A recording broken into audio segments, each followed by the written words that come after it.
como a gente tinha combinado na semana passada, né? Eu estou trazendo aqui um cronograma para vocês. Possivelmente a gente vai ter que fazer alguns ajustes aí, né? Na medida em que ele for, que esse cronograma for rodando, né? A gente tem, é, pode ser que tenha alguns atrasos, enfim. Mas qual é a ideia que eu estou seguindo, né? Na semana passada, vocês fizeram aquela. Aliás, só um grupo fez a entrega do grupo social, ou do grupo de empresas, o outro grupo não fez. Aí eu reabri a atividade lá, tá disponível para o segundo grupo inserir os dados, tá?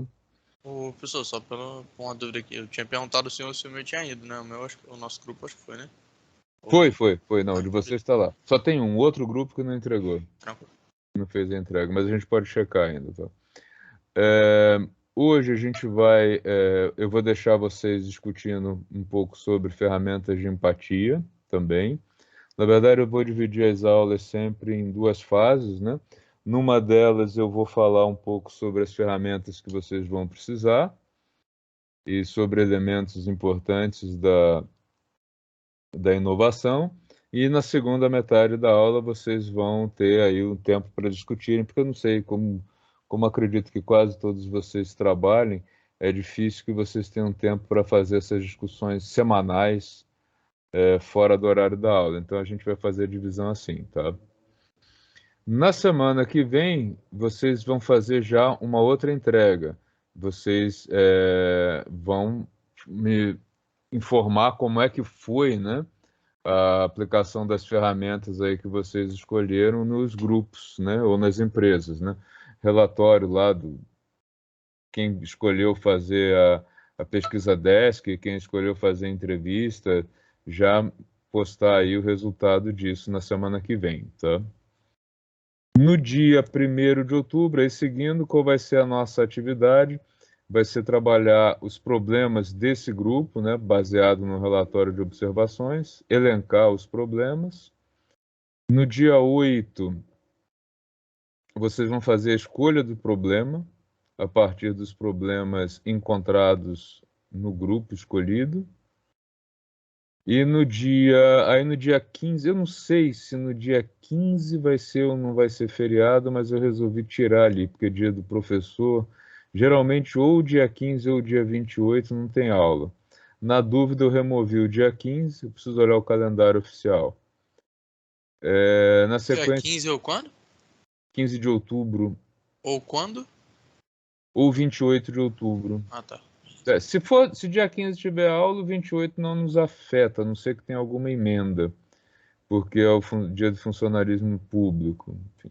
Eu depois vou dar uma olhada no calendário oficial da universidade, embora esse feriado também, eles mudam tanto de uma hora para outra que nem sei. Tá, mas aí depois, no final de outubro, vocês vão entregar, meados de outubro, né? Vocês vão entregar a definição do problema e, no final de outubro, a proposta de solução. Tá? E aí, a partir dessa proposta de solução, vocês vão ter que fazer algumas entrevistas ou alguns testes com as pessoas ou empresa escolhida para ver se eles validam ou não essa proposta de solução. Tá?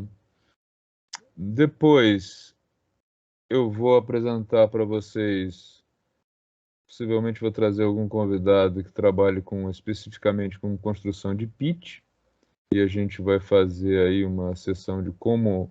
O que é o pitch? É uma apresentação rápida que está muito em moda hoje. As empresas vêm adotando pitches, inclusive, para apresentação de currículo, né?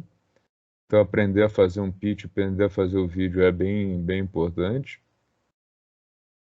E depois, na última aula, a apresentação dos pitches e a entrega do Canvas. Eu vou falar sobre Canvas ainda. Tá? Então, tem alguns termos aí que talvez soem um pouco estranhos, porque vocês ainda vão ver essas matérias, tá? O calendário está disponível para vocês aqui, tá? Canal geral, cronograma, tá? Então, esse arquivo não é editável para vocês. Se vocês quiserem pedir alguma mudança, quiserem sugerir alguma mudança, me avisem, a gente discute no grupo E se for o caso, a gente faz a alteração ou não, tá? Tudo bem até aí? Tudo tranquilo? Tranquilo, professor. Eu só ia perguntar referente ao Canvas. Eu não sei, Canvas é o mesmo, essa plataforma que você está falando, é o mesmo site que tem lá para fazer currículo? Não, não, Ah, não tem tá. nada a ver, não tem nada a É, ver. porque você já viu? Tem um site chamado Sim, Canvas, né? Canva, chamado É, Canva, não. O Canvas é uma proposta feita por um cara chamado Lee, que ele é um painel, né? Canvas, na verdade, quer dizer painel, né?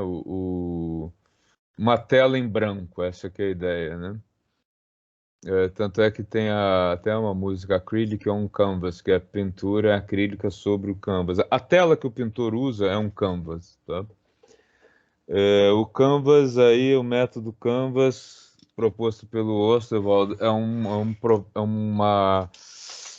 forma esquemática de montar aquilo que depois vai virar um plano de negócios, tá? De uma empresa ou de um projeto.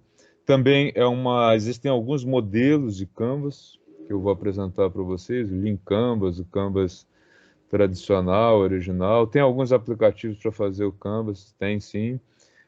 Um deles que é bem, bem legal, bem funcional, é do Sebrae, mas quando chegar no Canvas a gente vai tratar. Mas não tem nada a ver com o Canva, que é para fazer, é um software para fazer posters, painéis, etc. Tá? Alguma dúvida ainda sobre isso aqui? Legal. so Bom, far, so good. semana passada a gente falou sobre o Design Thinking, né? Continuamos aí. O material do Design Thinking está aqui. Os canais eles vão aparecendo aqui em ordem alfabética, tá? Então, não na ordem que a gente vai usando. Isso pode gerar alguma confusão. Hoje eu vou começar a tratar de um assunto que é muito, muito importante, fundamental para a engenharia, que está aqui, tá? PI. Alguém sabe o que é PI? Agora sabe, tá? PI é propriedade intelectual. Já ouviram falar disso? Esse eu não conhecia, não, professor. Isso é um assunto seríssimo, seríssimo, seríssimo, e tem algumas ferramentas aí que para quem está na área, em qualquer área, engenharia em particular, é uma coisa muito, muito importante e pouco usada, infelizmente, por uma questão cultural. Pouco usada pelas empresas no Brasil e muito, muito usada pelas grandes empresas, especialmente as empresas fora do país, tá? Então, vou começar hoje, tá? Não tenho a intenção de massacrar vocês com propriedade intelectual, é um assunto extenso. E hoje eu vou apresentar os conceitos teóricos para vocês, né? Discutir um pouquinho, e depois, nas próximas semanas, a gente vai fazer alguns exercícios em bases de busca, tá? De propriedade intelectual. Então, existe uma discussão, inclusive existe muita confusão sobre esse assunto, inclusive com colegas das próprias universidades, né? Que eles confundem propriedade intelectual com propriedade industrial. Tá? A propriedade intelectual é maior que a propriedade intelectual? Não, ao contrário, tá? Propriedade industrial é parte da propriedade intelectual. O que seria propriedade, né? Ser dono de alguma coisa, né? Ser o dono intelectual de alguma coisa. É exatamente essa a ideia da propriedade intelectual, né? E por que você faz o registro de uma propriedade? É para que você tenha o direito de usar? Ou será que é para que os outros não tenham direito de usar? O que vocês acham? Por que é tão importante que você tenha o carro registrado ou o imóvel registrado no seu nome? Você está se protegendo de quê? De si mesmo ou dos outros? O que vocês acham?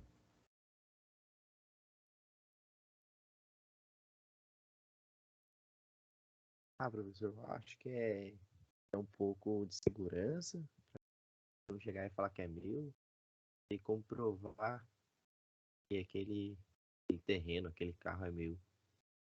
Acho que é bem relacionado a isso.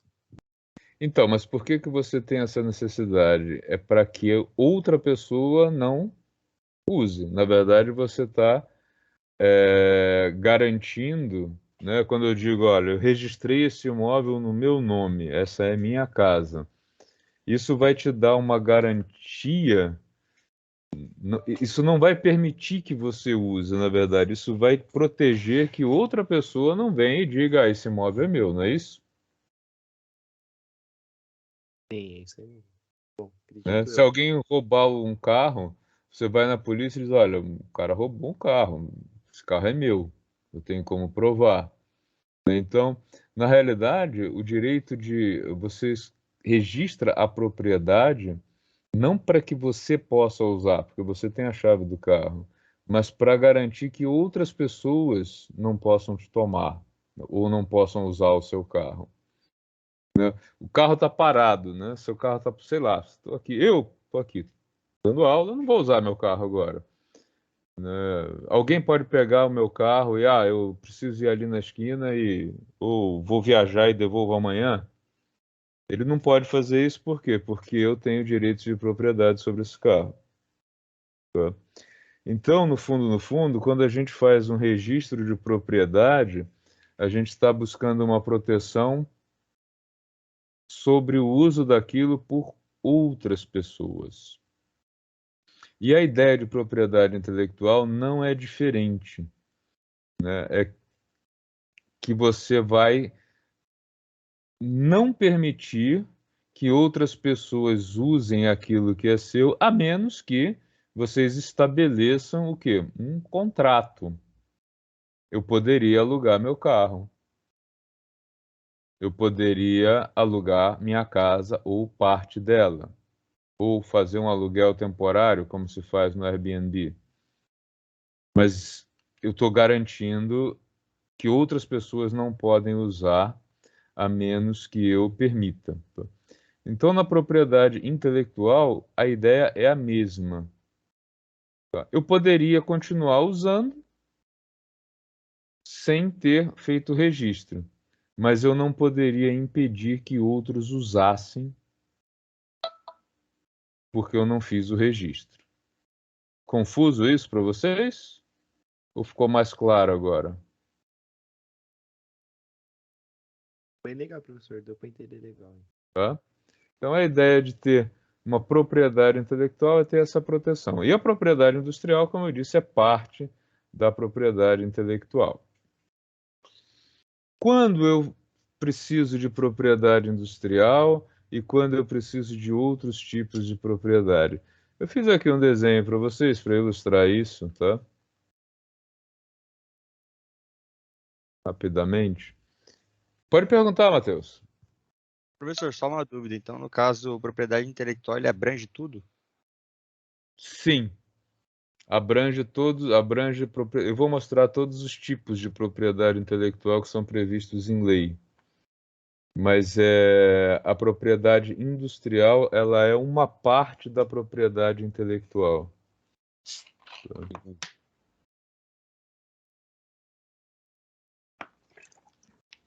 Olha só, eu fiz aqui uma evolução para gente que está na área científica, né? Que vai da ciência básica até a inovação. Tá?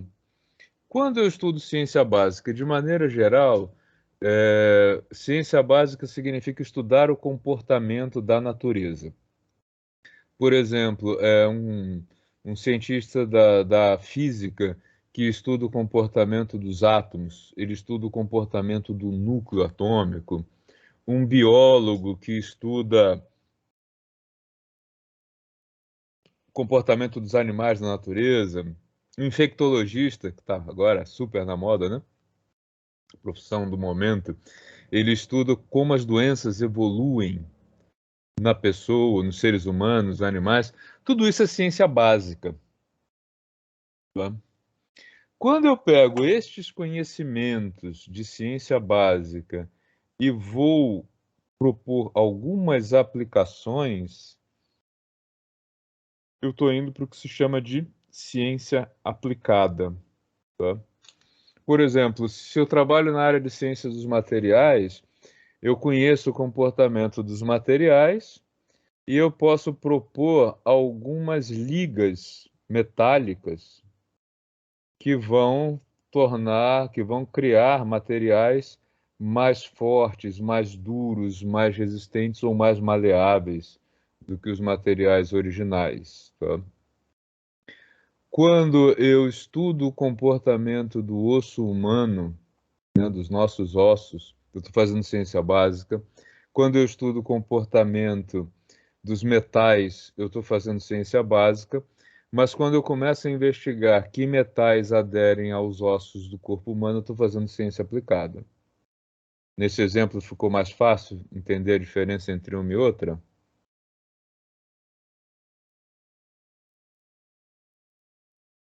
Tá? Mas só um breve resuminho das duas, de novo, por favor, professor. Olha só, para a gente pegar uma linha de raciocínio, eu tenho lá o cara que estuda comportamento dos metais. Né? É um químico, físico, engenheiro, né, da área de ciências, e esse cara está estudando se o metal é mais macio, como é que ele se comporta, qual é o ponto de fusão dele, quais são as ligações que ele tem. Isso é ciência básica. Eu estou estudando como a natureza é. Tá? Quando eu começo a estudar coisas como que metais aderem ao osso humano, tá? Eu estou saindo do ramo da ciência básica e indo para a ciência aplicada. Quando eu começo a estudar que ligas metálicas, que composições de metais eu posso fazer para criar um material novo e que ele vai ter propriedades diferentes daqueles materiais originais. Eu estou fazendo ciência aplicada. Quase tudo que a gente usa hoje é liga metálica. Por exemplo, existe aço na natureza? Não, né? Não existe aço. Aço é alguma coisa que a gente cria a partir de conhecimento de ciência básica, uma composição. Aço é ciência aplicada. E quando que eu vou fazer tecnologia? Quando eu começo a usar a ciência aplicada para desenvolver técnicas. Então, voltando no exemplo lá do osso, ó, o cara que estuda osso, o cara que estuda os metais faz ciência básica. O cara que investiga que metais aderem aos ossos, ele está fazendo ciência aplicada. E quem usa esse conhecimento para criar prótese dentária, prótese de substituição de pedaço de osso, ou composição de fratura, etc., ele está fazendo tecnologia. Engenharia é um curso que não está na área de ciência básica. Ele está mais para tecnologia do que para ciência aplicada. Tanto é que, em geral, quando se faz um projeto na área de engenharia, ele é ou ciência aplicada, que são aqueles engenheiros que fazem coisas um pouco mais básicas, ou tecnologia mesmo. Tá? E quando eu crio uma tecnologia nova, que é a resposta para algum problema que eu encontro na sociedade, nas empresas ou na indústria em geral, aí eu estou indo para o ramo da inovação. Tá? Quanto mais próximo da ciência básica, eu vou proteger aquilo que eu vou gerar de conhecimento por direito autoral. Tá, se eu descubro como funciona um metal, esse metal está na natureza. Eu não descobri esse metal, eu não criei esse metal. Eu só investiguei como ele é. Como é que eu protejo esse meu trabalho? Publicando esse trabalho e garantindo a autoria dele. E, inclusive, se alguém usar o meu trabalho, ele tem que me citar, ou ele tem que pagar por isso, no caso, comprando livro, se for o caso, ou usando um livro de uma biblioteca. Mas, de alguma maneira, esse conhecimento ele é meu de direito, né? E eu tenho direito a citação sempre que ele for usado por meio, porque ele foi registrado de alguma maneira como direito autoral. Quanto mais inovação lá na outra ponta, se eu crio uma solução nova para um problema e essa solução tem mercado, eu quero me reservar o direito de cobrar por alguém que use a minha solução.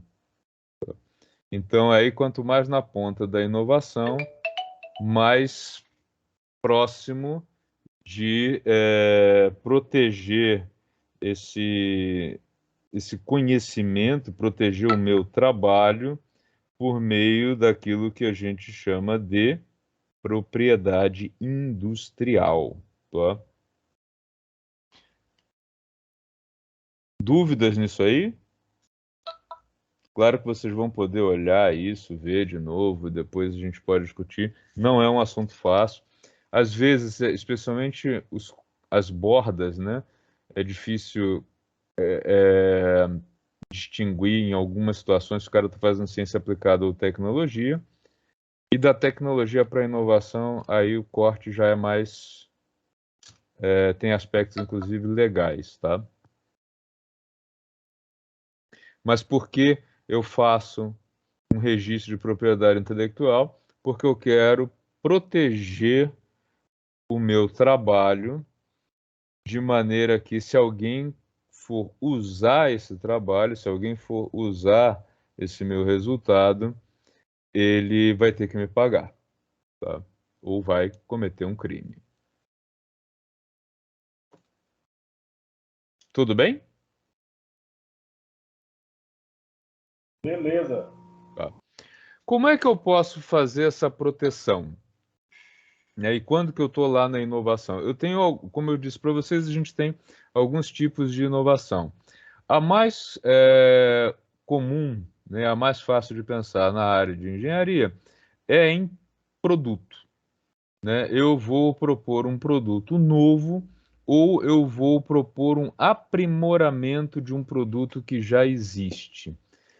Nos dois casos, eu consigo proteger esse meu conhecimento. Eu consigo proteger a minha invenção, garantindo que só eu vou poder usá-la sem ter que pagar. Eu posso criar um processo novo. No caso do processo, no Brasil, a gente não tem como registrar. Se você criar um processo, por exemplo, um processo de cálculo para alguma variável que vai ser importante na indústria, no Brasil você só pode protegê-la por meio de autoria. Né? Você vai publicar isso em algum lugar e vai exigir a citação, mas não vai poder exigir que ninguém te pague por usar aquilo. Existem alguns países onde isso é permitido. Tá? Você desenvolve um processo e registra ele. Por exemplo, o EVA, né, o valor econômico adicionado, se for usado à base de cálculo que foi registrada por uma consultoria londrina, você tem que fazer referência a eles e para usar esse nome especificamente você tem que pagar por isso. Né? Mas no Brasil a gente não tem isso. Se você criar uma nova forma de gerenciar uma empresa, você pode escrever um livro sobre isso e ter o direito intelectual sobre esse livro, mas você não vai poder cobrar. A empresa X está usando o meu processo gerencial. Eu posso exigir que eles me paguem por isso? Não, não pode, isso não existe. A partir do momento que você publicou, se alguém citar aquele seu processo gerencial, ele vai ter que fazer referência ao seu trabalho. Como você pode ser remunerado por isso? Enfim, o cara vai comprar teu livro, vai fazer o curso, né?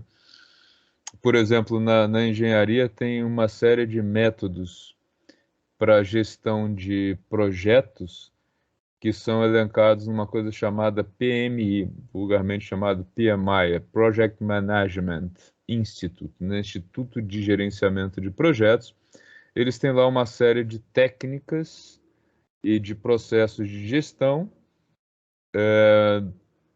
As empresas que usam essas técnicas de gestão normalmente procuram profissionais que sejam certificados, e aí sim, onde esses caras ganham dinheiro com esses projetos, eles têm a prova de certificação, né?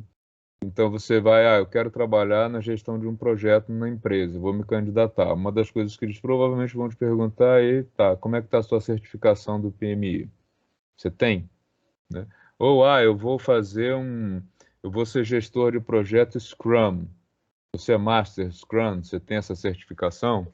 Né? Então, a forma como os caras que criaram essas técnicas usam para conseguir serem pagos por isso é por meio dessas certificações que as empresas usam. Tá? Mas não existe outra maneira de proteger esse conhecimento que não o autoral. TripAdvisor, por exemplo, é um serviço, é uma inovação em serviço.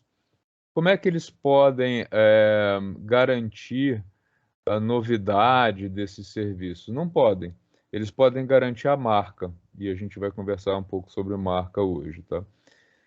No marketing, também é propriedade intelectual e marca, tá? Você não pode dizer, eu criei a forma de fazer divulgação viral. Isso não existe. Você fez, alguém copiou. Agora, eu criei esse desenho, eu criei esse slogan, isso daí você pode proteger sim. A gente observa no dia a dia, aqui em Taubaté eu tenho ficado até assustado com o tanto de coisas que eu tenho visto que violam direitos autorais. E muitas vezes as pessoas não têm ideia do tamanho da encrenca que aquilo pode ser. Vocês têm ideia do tamanho da encrenca disso? Você pode levar um processo muito salgado por usar uma propriedade intelectual registrada por alguém e sem ter um contrato que te dê direito a isso. Tá? Então, vamos começar hoje. Isso aqui é um roteiro do que eu vou trabalhar com vocês, né, a partir aí de agora, depois do Design Thinking. Enquanto o Design Thinking vai rolando no projeto, a gente vai conversar sobre propriedade intelectual, depois a gente vai falar um pouco sobre marcas. Em patentes eu vou me alongar mais, tá? Tudo isso aqui, ó, marca, patente, desenho industrial, indicação geográfica, programa de computador, todas estas coisas são propriedade intelectual. Sabiam disso? Ou é uma novidade absoluta para todos? Novidade absoluta para mim. É mesmo. Olha só, você poderia pegar, por exemplo, uma camisa e mandar colocar a marca Coca-Cola nela e vender? Negativo. Negativo. Por quê? É uma marca registrada. Você não tem direito, né?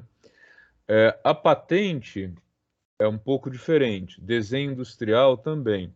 Então, um dos objetivos que eu tenho aqui nesse curso é que vocês entendam os diferentes tipos de propriedade intelectual e saibam, inclusive, dos riscos que você pode estar correndo dentro de uma atividade profissional por usar algumas dessas coisas sem fazer o devido pagamento. E, por outro lado, existem muitas soluções interessantes que estão com a receita pronta e publicada e que as empresas podem usar sem pagar absolutamente nada.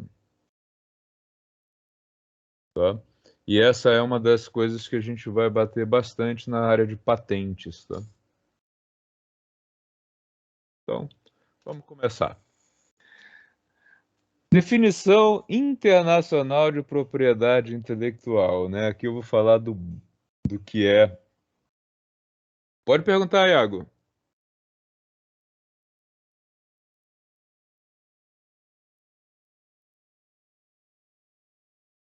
Bateu com a mão sem querer só? Ô, professor, tá me ouvindo? Tô ouvindo. Não, deu um probleminha aqui. Tem algumas empresas que trabalham com registro de marca ligado à NPI. Sim, várias. Existem várias. Várias. Porque quando a gente abre uma marca de uma empresa no mercado, como, por exemplo, assim, um microempreendedor, várias empresas ficam ligando, né, para registrar aquela marca. Sim. Você pode fazer isso de maneira independente. Você vai lá e faz o registro. Mas você tem que ter um conhecimento razoável disso para você não acabar cometendo algumas besteiras ao fazer isso, tá? Então, eu recomendo sempre que você escolha um escritório sério do assunto, até porque ele vai te ajudar a escrever e vai te ajudar a esclarecer dúvidas, tá? Se você for uma pessoa que, eu quero fazer o pedido, eu estudei o assunto e tal, você vai lá no INPI, paga as taxas e sai mais barato, sai por 1/3 do preço, tá? Mas você tem que ter, assim, para que você não corra o risco de fazer o registro, pagar e depois ter problemas com ele, é interessante que você ou estude o assunto ou contrate uma empresa que tem expertise em fazer isso, tá? Mas é absolutamente aberto para qualquer pessoa. Tem gente que já me perguntou: eu posso ir no site do INPI e fazer um registro? Pode, a gente vai ver isso aqui, como é que faz. Eu vou mostrar para vocês, tá? Você pode, você vai lá, faz o registro, paga a taxa e aguarda se vai ser ou não vai ser aceito. O Entendi. problema é que se você redigir mal, ou se você não fizer uma coisa que a gente vai aprender a fazer aqui, que é a chamada de busca de anterioridades, você corre o risco de ter o seu pedido indeferido, né? Entendi. Ou então, se você fizer uma redação errada, enfim, diria que errada, mas uma redação ingênua, melhor dizendo, você corre o risco de ser copiado e não poder fazer nada, tá? Vou te dar um exemplo bem clássico, né? Eu criei uma cerveja, tô dizendo, eu não criei nada, tá? Tô só dando um exemplo. Eu criei uma cerveja nova, vou lá e faço o registro dela no INPI. E aí eu coloco assim, olha, a cerveja é tanto, sei lá, 50% lúpulo, 30% água, tô chutando valores, né? E essa cerveja sabor cravo tem 5% de essência em cravo. Fiz a redação assim. Se alguém for lá e registrar uma outra marca de cerveja, colocando, a minha não tem 5% de cravo, tem 4,5%, ela pode. Eu que errei quando fiz o registro. Entendi. Tem que ser Entendeu? bem pontual, então. O que que acontece? Num caso como esse, o que que a indústria, né, que aí são os caras que sabem como lidar com isso, eles fazem? Eles vão testar a fórmula no limite inferior, ou seja, qual é o quanto de cravo que eu vou colocar que não vai mudar nada, né? É 1%. E o quanto de cravo que eu vou colocar na cerveja que vai tornar o gosto insuportável? É 10. Ele registra de 1 a 9%. De maneira que se você quiser me copiar, você está lascado, porque menos de 1 não vai ter gosto. E mais que 10, ninguém vai conseguir tomar aquilo. Então eu amarrei o produto quando eu fiz a descrição dele no texto. O poder acaba sendo maior, né? E essas empresas que fazem o intermédio, então ela acaba resguardando desse registro mais complexo, né? Fazendo de forma pessoal. Sim, sim, é o trabalho deles, né? São caras que são especialistas nisso, né? Você imagina o seguinte, você cria uma máquina, esse é um caso estudado, inclusive, né? Você cria uma máquina para fabricação de suco de laranja, por exemplo, né? Você colocou lá, máquina para a produção de suco de laranja. Se alguém registrar essa mesma máquina, copiar sua máquina e disser máquina para produção de limonada, ele pode? Pode. Ele não disse que vai produzir lá. Você disse que era só para laranja? Entendeu? Então, aí, nesse caso, é máquina para a produção de fruta, de suco com frutas cítricas. Nossa, você lascou todo mundo que queria copiar o teu invento. Entendi. Tá? Sucesso, professor. Obrigadão. Então, olha só.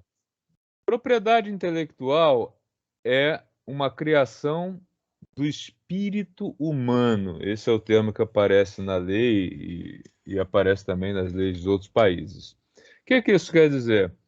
A foto do macaco tem direito à propriedade intelectual, né? Essa foto aqui é interessante, né? Que a gente coloca na discussão. Um macaco pegou isso é real, tá? Um macaco pegou uma câmera e tirou uma foto, é uma selfie. Um macaco fez uma selfie. Essa foto não tem direito à propriedade intelectual de nenhum tipo. Por quê? Ela foi feita por um animal. Então, só aquilo o que é do espírito humano, aquilo que foi criado por uma pessoa, que tem direito à cobertura como propriedade intelectual. Tinha um outro caso também curioso, que um cara vendeu quadros e depois a autoria foi descoberta que era feito pelo rabo do cavalo. Isso não é lorota, não. O cara dizia que era dele e na realidade descobriram que ele encharcava o rabo de um cavalo com tinta e botava a tela. Aí o cavalo chacoalhava o rabo e fazia uns borrões. Aí ele ia mudando as tintas e essa obra não é do cara, é do cavalo. Então ele não tinha o direito pela imagem dela, já que não era uma obra humana, tá? Então, primeira coisa é propriedade intelectual daquilo o que foi criado pelo intelecto humano. É por isso que, se eu descobrir, por exemplo, uma nova espécie de animal, a descoberta eu posso registrar dizendo, olha, eu fui o primeiro cara que achou, né, esses animais aí no meio da floresta, né?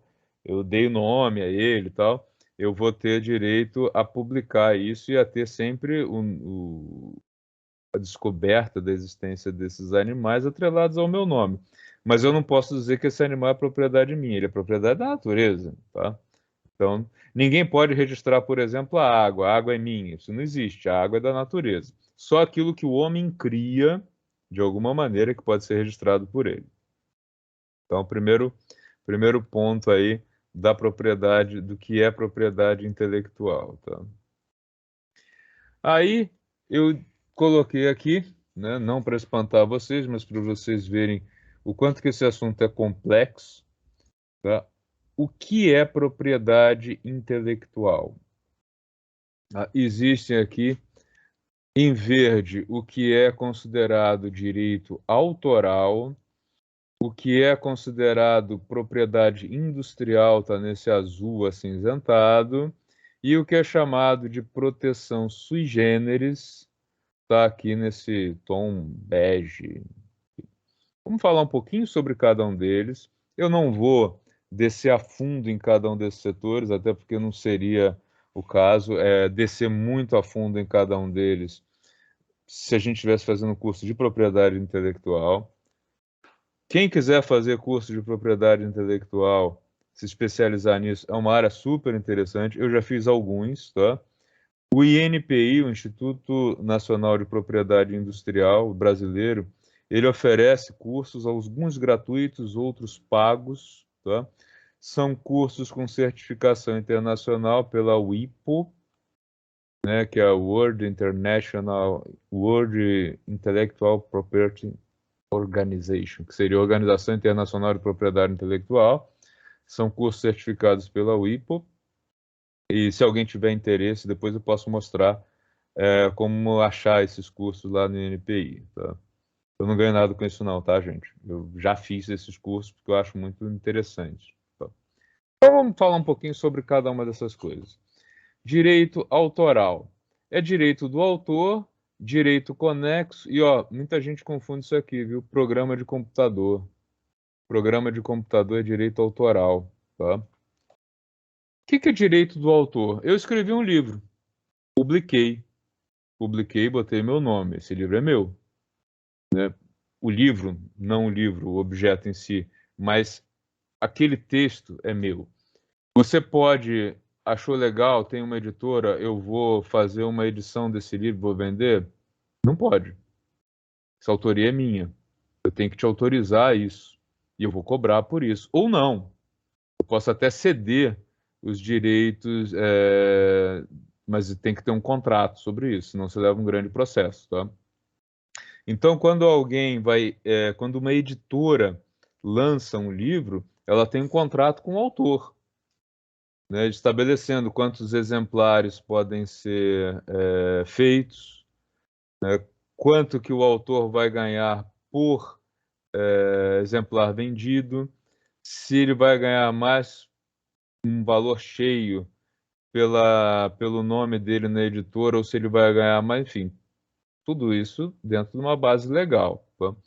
Mas cessou o contrato, meu contrato com a editora tal, vamos pegar um exemplo popular, Paulo Coelho. Paulo Coelho rompeu o contrato acabou o contrato dele com a editora Rocco, né? Ele agora vai para outra editora. Ele leva todos os livros, né? Não o livro físico, mas o direito de publicar todos aqueles livros é dele, tá? Quando cessa esse direito autoral, a gente vai ver, tá? O direito autoral, ele tem um período de duração. Por exemplo, hoje, uma editora aqui em Taubaté pode pegar a obra do Monteiro Lobato e fazer uma edição? Ou tem que procurar a família do Monteiro Lobato e pagar por isso?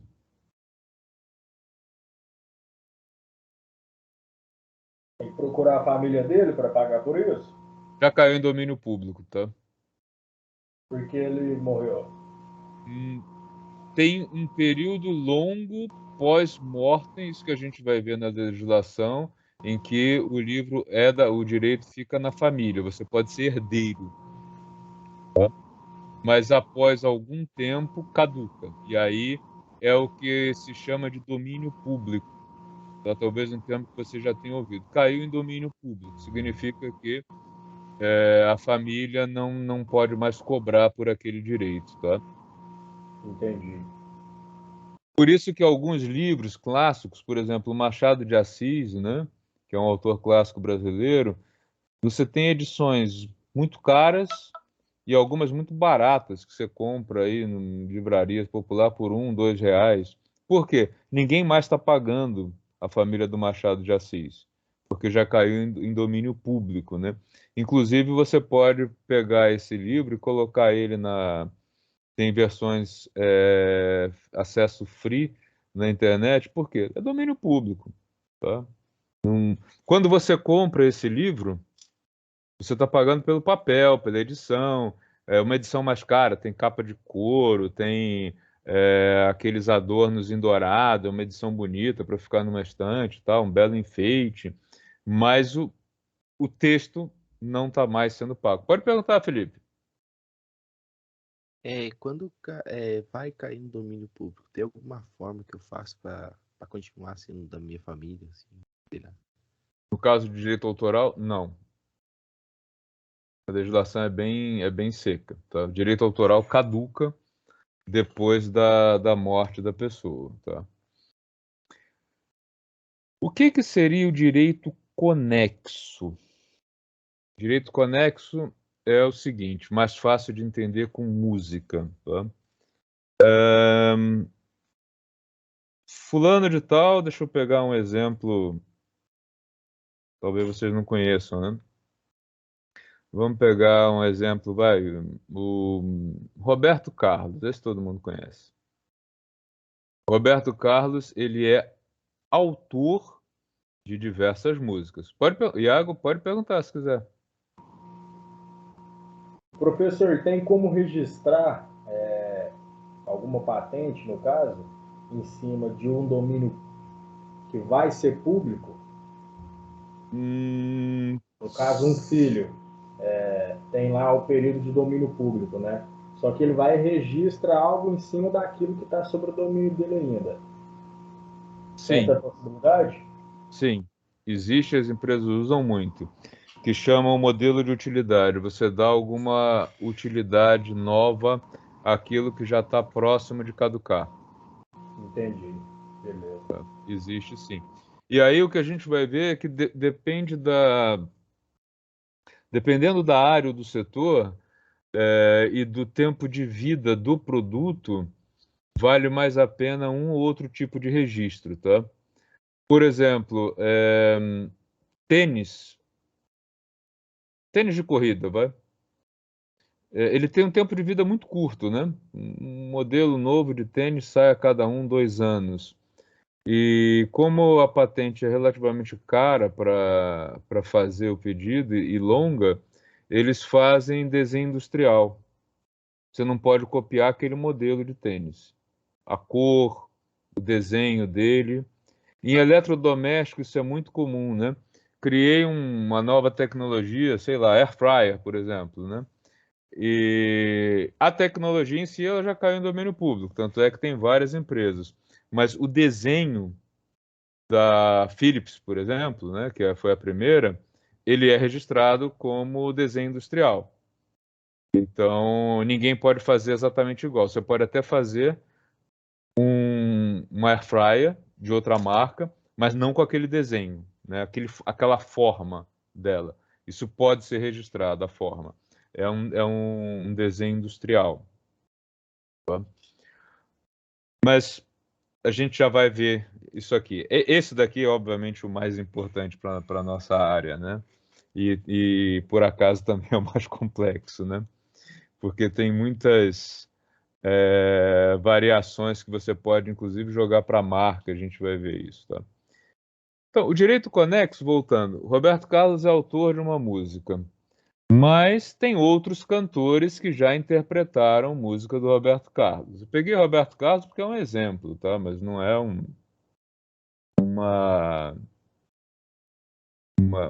como dizer, um gosto meu em particular, não é dos meus prediletos, tá? Mas você tem lá o cantor X que cantou a música do Roberto Carlos. Essa execução, né, a gravação desta execução, desse cara cantando, da imagem dele cantando no show, isso gera o chamado direito conexo. Então, se você passar, né, você tem uma casa de shows e você passar um vídeo publicamente do Caetano Veloso cantando uma música do Roberto Carlos, você vai pagar o direito conexo pela interpretação do Caetano Veloso e o direito autoral do Roberto Carlos, porque ele é o dono daquela música. É por isso que as casas noturnas, boates, enfim, bares, etc., eles pagam pela exposição da TV. Vocês sabiam disso? E se você tiver uma TV, você está pagando a assinatura da TV, tá? Você pôs lá, a TV a cabo, está pagando a net. Mas você exibe aquilo para o público, não é só isso, não. Você tem que pagar pela exibição. Porque os caras que vão aparecer ali têm direito de imagem. Tá? Ah, eu tenho um CD, eu tenho uma gravação, eu vou ouvir umas músicas que eu gosto. Ótimo. Eu paguei pelo CD ou eu paguei pelo streaming, enfim. Agora, eu vou fazer um evento público e eu vou tocar essas músicas, eu preciso pagar por isso. Fala, Felipe. Pode perguntar. E quanto a cover, que tem o ator e o artista lá que canta, né? O cover é aquele que imita o artista. Quanto a isso? Tipo assim, Esse daí só. Não, o que imita o artista, sim, ele tem direito conexo. Ok. Você não pode filmar esse cara, por exemplo, e depois passar isso por aí. Se você for num show, por exemplo, e filmar esse show, se você disponibilizar esse vídeo em público, você pode levar um processo bem violento. Tá? Você tem que pagar por isso. Você não pode pegar, eu fui no show do fulano de tal, né? Ou teve um show aqui no Sesc Taubaté, eu fui lá, filmei, e eu tenho um canal no YouTube, eu vou disponibilizar isso lá. Cara, você tá lascado. Se ele souber disso, se isso chegar nos ouvidos dele, ele te manda um processo em cima e você tem que pagar os direitos autorais dele. Você não pode. Mesmo que ele estivesse cantando música de outro. E aí, nesse caso, você tem que pagar as duas coisas, né? Pela exibição da música para o autor e do intérprete pelo direito conexo. É muito comum, por exemplo, que as novelas elas têm um autor, né? Roque Santeiro, por exemplo, até hoje, que é um exemplo que eu vou usar, é uma novela antiga, ela tem um autor da história, que foi o Dias Gomes. Direito autoral pela história. Aquela montagem, aquela interpretação que foi ao ar, né, com os artistas todos, que no caso foi a TV Globo que fez, é uma novela histórica, né, ela gera direitos conexos. Você não pode pegar essa novela, por mais que você tenha adquirido um VHS dela, né, na época que ela saiu em VHS, né, hoje você tem ela aí em outros meios, se você comprou esse meio, você pode assistir na sua casa, perfeito, mas você não pode pegar isso e exibir para um público, tá? Porque isso incorre em pagamento de direito conexo. Tá? O programa de computador, que é uma história muito complicada, né? O registro do programa é o registro do código-fonte. Tá? Então, eu criei um programa de computador e quero registrá-lo. Você vai enviar para o INPI o código-fonte dele e isso vai ser registrado. Mas alguém pegou a minha ideia de programa e mudou um pouco o código-fonte e criou um programa que faz a mesma coisa que o meu. Nada a fazer. Se o código-fonte não for igual, nada a fazer. Tá? Porque o que é registrado no Brasil não é o programa, é o código-fonte dele. Tá? Então, aí os 3 exemplos de direito autoral. Onde se faz registro de direito autoral, Biblioteca Nacional e programa de computador pode ser também para o INPI, tá? Existe lá a maneira de registrar. Tem maneiras caras e maneiras muito baratas, né? Uma delas, que é muito interessante, é muito barata, vamos supor que você escreveu uns poemas, aí a Juliana Galvão escreveu uns poemas. O que ela pode fazer para garantir? Ela tem medo que alguém roube o poema dela e publique, tá? Juliana, nada contra poema nem contra você, porque você é a única menina aqui no grupo que eu vi e falei de poema. Existem ótimos poetas homens também. Mas a Juliana tem lá um conjunto de poemas que ela tem medo que alguém pegue e publique, né? Ela não gostaria que isso acontecesse. Como é que ela pode proteger? Você vai no site da Biblioteca Nacional, pega lá um endereço que tem, imprime esses poemas, preenche lá esse poema é meu, tal, vai no correio e manda isso para a Biblioteca Nacional e tá lá. E aí você vai ter um registro de que foi entregue. Se em algum momento você abrir um livro e tiver um poema seu lá, sem ter seu nome, que nunca foi publicado, você vai lá na Biblioteca Nacional e diz, olha, esse cara aqui publicou esse poema é meu. Vocês têm um registro aí e você entra com processo contra a pessoa, tá? É o jeito mais barato. Programa de computador, em princípio, também. Do ponto de vista legal, no Brasil, existe uma forma ainda mais barata se você quiser ter se resguardar no caso desse de direito autoral de material escrito, tá? Você pode pegar esse material escrito, colocar no envelope, despachar pelo correio para sua própria casa. Você vai mas é importante que ele seja entregue pelo correio. Por quê? O correio vai lacrar esse envelope, colocar um selo e colocar uma data. Quando chegar na sua casa, você guarda esse envelope fechado, lacrado, sem abrir, com carimbo. Peça para o correio colocar o carimbo em cima do lacre, tá? Se alguém publicar esse poema seu, esse texto seu, você aciona a pessoa na justiça e entrega isso como prova para o juiz. O juiz vai abrir, né, eles vão fotografar antes. Se ele verificar que o texto que foi publicado é igual ao seu, caracteriza o roubo de propriedade intelectual e cabe o processo e o pagamento de reparação, tá? Tudo bem? Com propriedade, com direito autoral, tá? Depois a gente vai em outra aula fuçar um pouco a Biblioteca Nacional. Eu vou falar mais um pouquinho sobre marcas e patentes, né? Tem muito mais material aqui, mas daqui a pouquinho eu já vou deixar vocês aí na sala para discutirem os próximos passos do projeto, tá? Qual é a diferença de marca, patente, desenho industrial e indicação geográfica? Tá? Marca é infinito. Tá? Quando você registra uma marca, no Brasil, essas legislações elas mudam um pouco de país para país. Tá? No Brasil, a marca ela tem a duração de 10 anos. Tá? Se a cada 10 anos você vai lá e renova o pagamento, enquanto a marca tiver com o pagamento em dia, ela é sua. Ninguém pode usar aquilo. Eu criei uma marca. Né? E a marca, ela é só o nome? Não. Ela é o nome, a forma como ele é escrito, tá?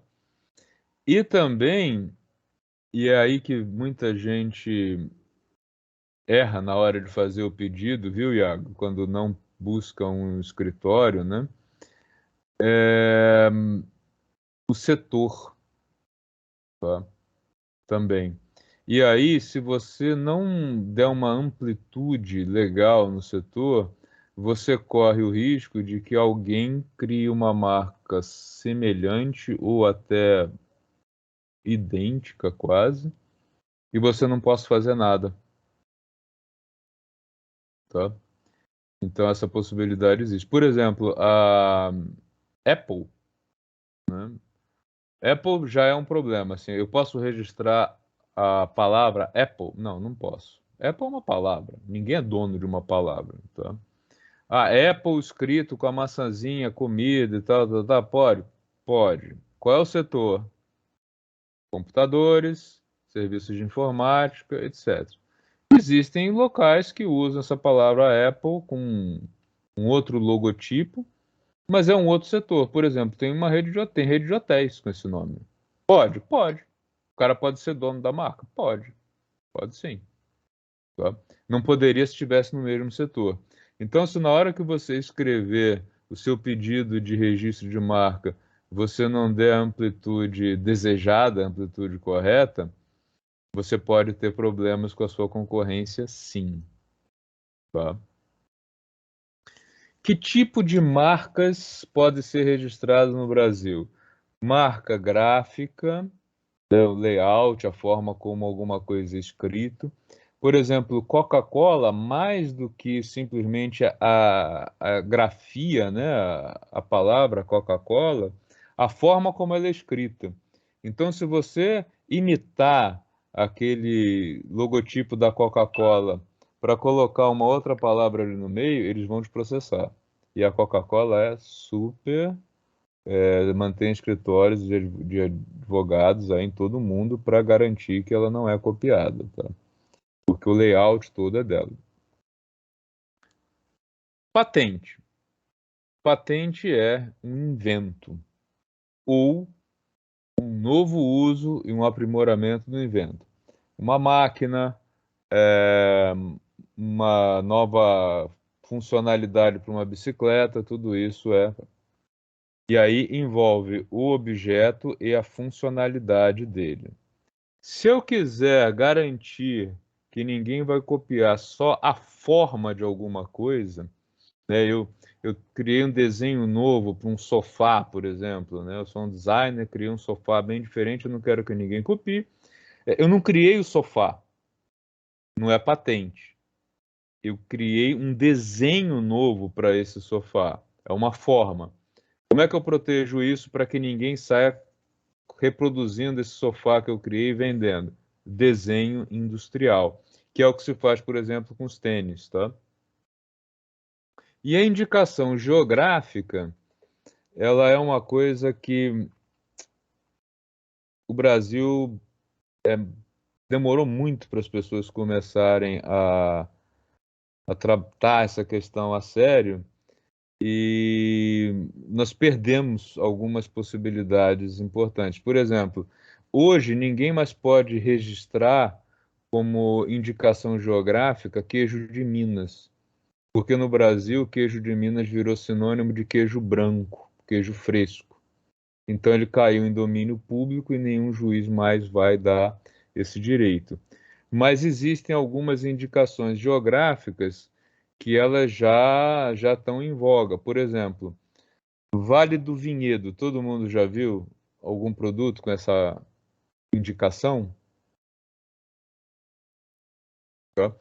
Para ter direito a ser um produto com o selo Vale do Vinhedo, você tem que ter produzido no Vale do Vinhedo. Tá?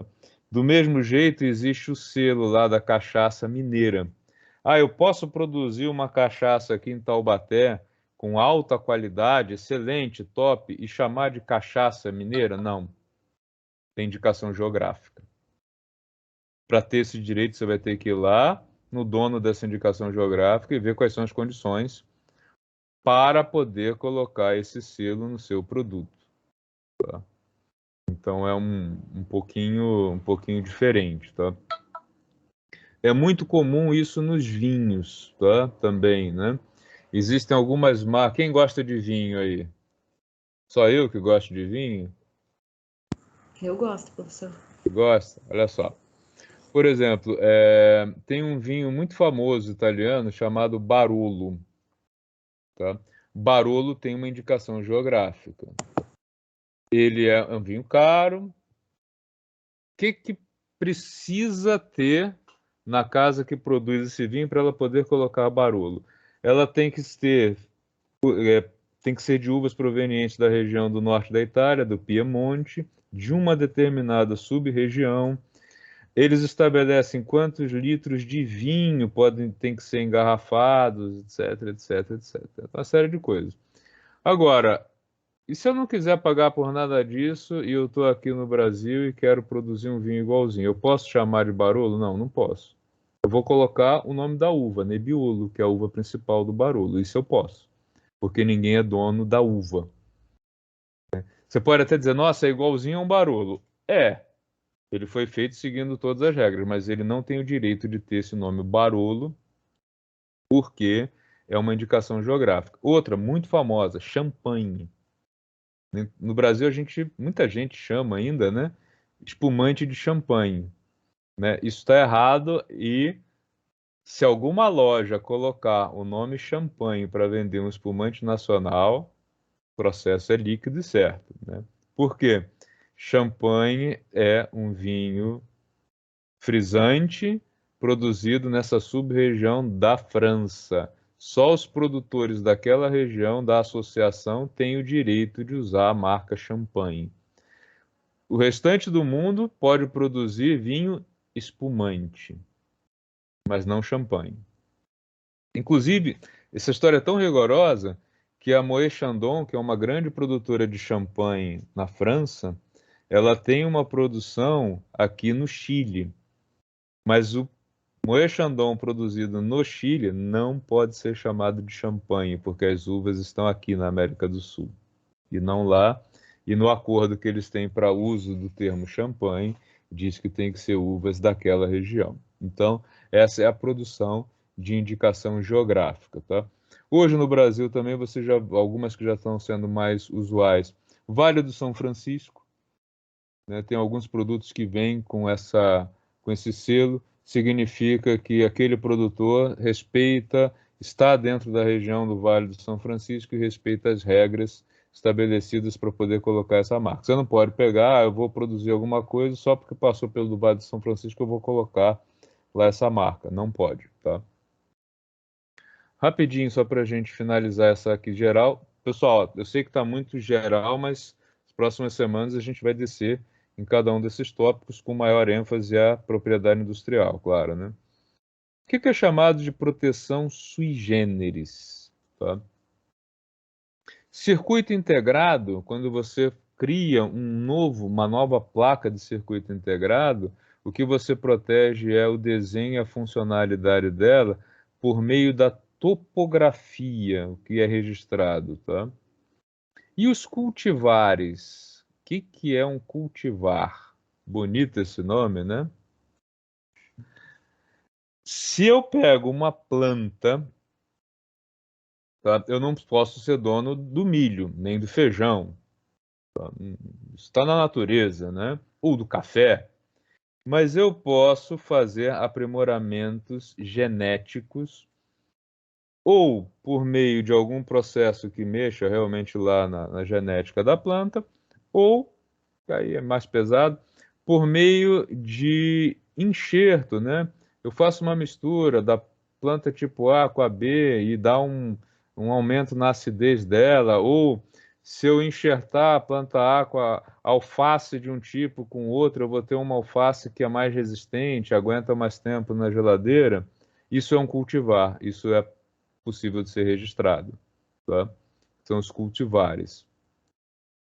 E existe o registro de algumas coisas que são chamadas de conhecimentos tradicionais. E aí é muito parecido em alguns setores como conhecimento tradicional, né? Tem que fazer a referência. Por exemplo, não tem o registro porque eles perderam, mas poderia ter churrasco gaúcho. Todo mundo que fizer o churrasco daquele jeito, só com sal em cima, né? Ou que fizer com o processo lá do fogo tá embaixo e o espeto em cima e tal, aquilo tem que ser chamado de fogo de chão. Isso é a típica coisa, né, que entra aí como conhecimento tradicional. E você não pode, por exemplo, pegar um conhecimento tradicional e dizer agora é o churrasco mineiro. Não, você tem que chamar aquilo de churrasco gaúcho, tá? Então, esses são os tipos aí de proteção sui generis, tá? Nos slides, a gente vai, nas próximas semanas, falar um pouco mais sobre cada um desses tópicos, tá? Todos eles são bem interessantes. E depois a gente vai passar para explorar o site do INPI, vou mostrar para vocês como é que chega lá, como é que faz um registro. E também, e aí acho que é o ponto mais interessante dessa área para vocês, né? Além de ver como se faz o registro, é saber como é que se faz a prospecção dentro das bases gratuitas. E aí eu já adianto para vocês o seguinte: quem faz prospecção em bases de patentes e de marcas e que cobra por isso, até uma área interessante, né? Quem quiser se especializar nisso, tem inclusive gente que tem até o doutorado nessa área de prospecção tecnológica, né? Existem técnicas para fazer isso e existem softwares bem caros para fazer isso, tá? A gente não tem assinatura desses softwares, nem caberia a uma universidade ter. A gente vai usar as bases gratuitas, mas para vocês terem uma noção de valores, uma busca de anterioridades feita pela empresa Axonal do meu amigo Suzuki, que é um cara que depois eu vou passar alguns vídeos para vocês, ela não sai por menos de R$ 800. Tá? Só que ele usa um software que custa caríssimo, que ele tem assinatura, porque é uma empresa que faz isso, e ele vai conseguir muito mais, com muito mais segurança do que nós, com a base gratuita, dizer se existe ou não existe algum problema na sua solicitação de registro. Tá? Então, aí é um setor que tem muita grana envolvida também, muita guerra, né, entre empresas para proteção dessas marcas e patentes, tá ok? Dúvidas? Nenhuma? Tá. Eu deixei disponível para vocês, deixa eu mostrar uma outra coisa aqui que está lá no na nossa equipe Teams, tá? Que eu acho que vale a pena, além do nosso cronograma que todo mundo tem que ver. Aqui na área de PI, né, propriedade intelectual, eu coloquei um link para um vídeo, tá? Foi um debate que nós fizemos sobre propriedade intelectual. Foi feito online já para o Hub de Inovação Tecnológica de Taubaté. Quem fez esse debate fomos eu, a Joana foi apresentadora, tá? O debate foi feito por... Deixa ele dar uma melhorada aqui, tá? Fomos eu, esse sou eu, acho que vocês devem reconhecer. Fábio Meira é um cara da área de TI, né, que é meu colega de trabalho também. E o Rodrigo Naves, que é meu colega de trabalho e também tem um escritório especializado em patentes, marcas e patentes. É um cara que trabalha na área. E aqui vocês têm aí acho que durou quase 1h30 esse bate-papo todo, né? Vocês vão ter aí talvez até algumas perguntas que vocês tenham em mente. Eu acho que vale a pena assistir esse vídeo, especialmente no caso da parte legal, a parte do Rodrigo, que esse bate-papo com ele aí poderia custar muito caro, né? Advogados desse setor ganham bastante dinheiro, e aí ele dá umas dicas bem legais. Esse material eu deixei na minha página também, no meu canal do YouTube. Originalmente foi feito para o Hub de Inovação Tecnológica, o HIT Taubaté, tá ok? Então tá aí disponível para vocês. Gente, o que vamos fazer agora? Vocês têm um entregável para a próxima semana, né? Então vocês hoje precisam discutir como vocês vão fazer aquilo que vocês propuseram na semana passada, e o grupo que ainda não fez a proposta, faça, já está atrasado, né? Como é que vocês vão fazer? O grupo que disse que vai fazer entrevista, o grupo que disse que vai fazer pesquisa desk, como é que isso vai de fato ser feito? Porque esse relatório vai ter que ser entregue já na semana que vem, né? De como vai ser feito. Então, agora eu vou distribuir vocês nos grupos e deixá-los à vontade para discutirem o assunto e me consultarem no que for necessário. Até as 8h40 estarei por aqui. Tá ok? Podemos passar para os grupos? Sim. Então vamos lá. Pessoal, boa discussão. Se você gostou desse vídeo e quer se manter informado sobre inovação, empreendedorismo e também sobre física, assine o canal, deixe seu like e não esqueça de ativar o sininho.